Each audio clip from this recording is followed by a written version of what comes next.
Welcome, everyone, to this edition of Rossiter's Ringside Report. I'm Mark Chang. I'm joined by the head coach of the Annandale Boxing Program, Leo Rossiter. And with us today are a couple of special guests who are actually members of the program. And Leo, I'll let you go ahead and kick it off with Arlie and King there. Okay, in the previous episodes, uh, we've only done one other young person, and he was in his mid-teens.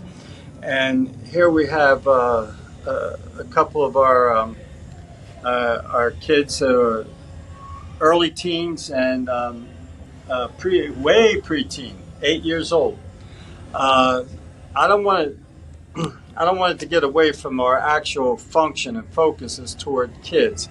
And because we do a lot of adults, and we do have adults in the program, that some people get to the point that they think it's all adults. So I want to bring it back to the grassroots level here. And here we have Arlie and her brother King. They've been coming to the program for a couple years now. Arlie, when did you start? How old were you? I started when I was 9 years old, turning 10, and now I'm 14. And King, how old were you when you started? I started when I was 3, and now I'm 8. Okay. That's that certainly makes it a kids program, doesn't it? And Arlie, you want to talk a little bit about your experience here? Yeah.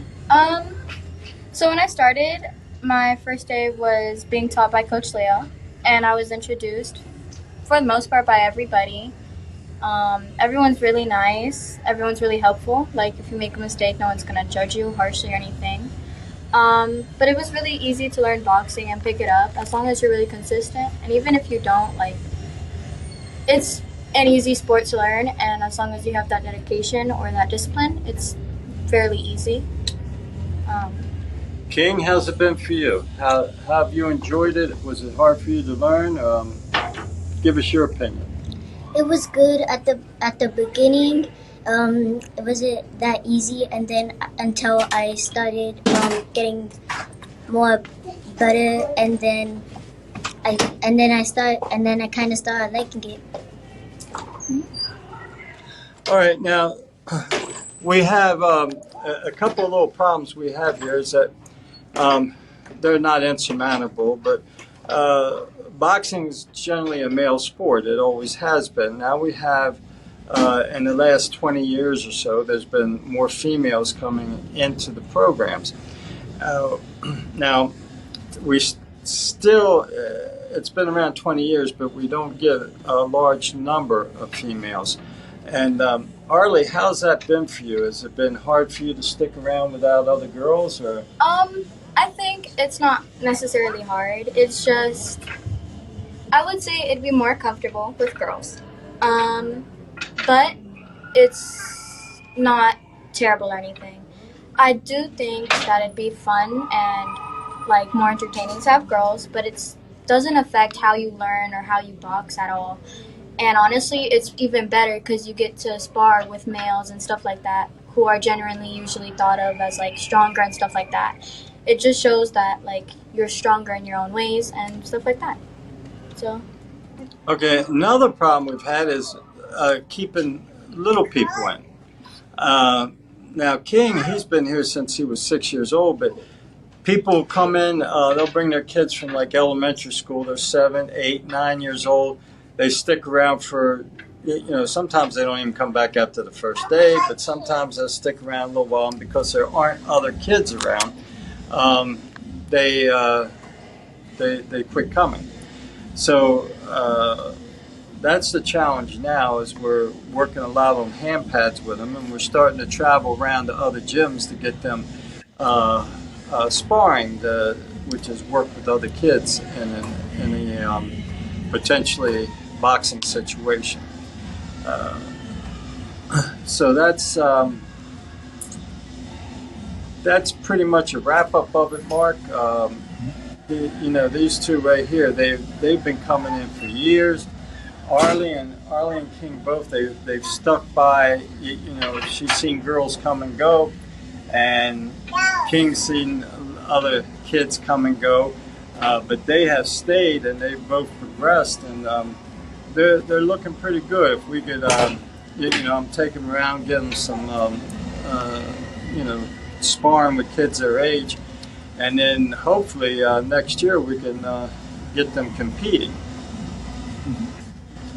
Yeah, So, great. And Leo, I think that what we covered here is actually applicable to a number of boys and girls clubs. So I'm hoping that this will help to increase participation to a degree, because without participation, you don't really have a sport. And speaking of the female fights in boxing, this past weekend, we had an all-female card in New York City, Madison Square Garden of all places. All-female card headlined by the third fight between Amanda Serrano and Katie Taylor. And this fight was a very close fight. I thought it could have gone either way. So I'm okay with the Taylor getting decision. But right now, Taylor is 3-0 against Serrano.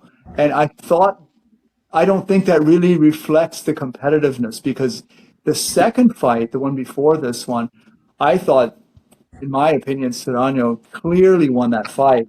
I don't really recall the first fight other than that it was really close. So in my book, it's really should be arguably 2-1 at best. And also, just to recap, the Shakur Stevenson card, he was part of a co-main event, a doubleheader, if you will. And Shakur Stevenson looked very good against a very game opponent that was pressuring him a lot. The only thing is that the opponent just didn't have a lot of punching power, because he was hitting Shakur, but they weren't really effective blows. So to really, I feel, get a test of Shakur, I'd like to see him in there with somebody who can crack a little bit. But he was very good. He looked very good. And the other main event was Hamza Sharif, who I've actually seen before. I believe it was from a card in Saudi Arabia, against for the middleweight title, Edgar Berlanga.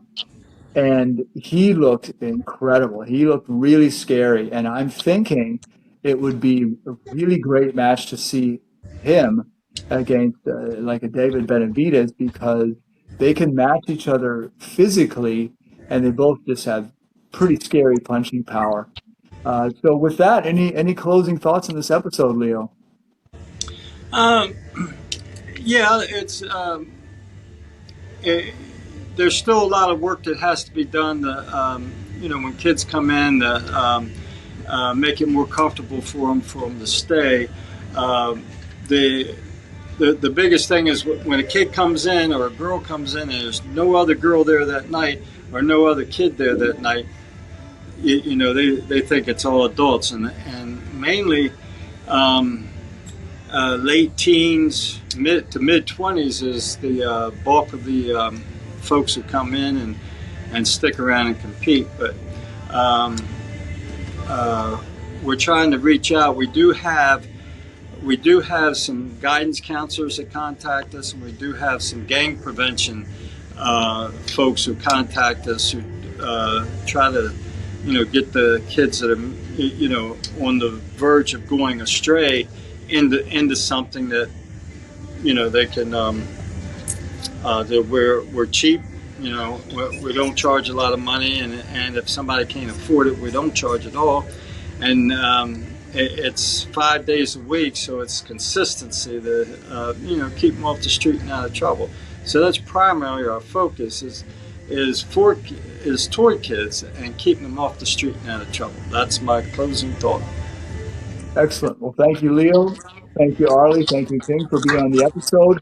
And we will see you all in the next episode. Thank you all for watching.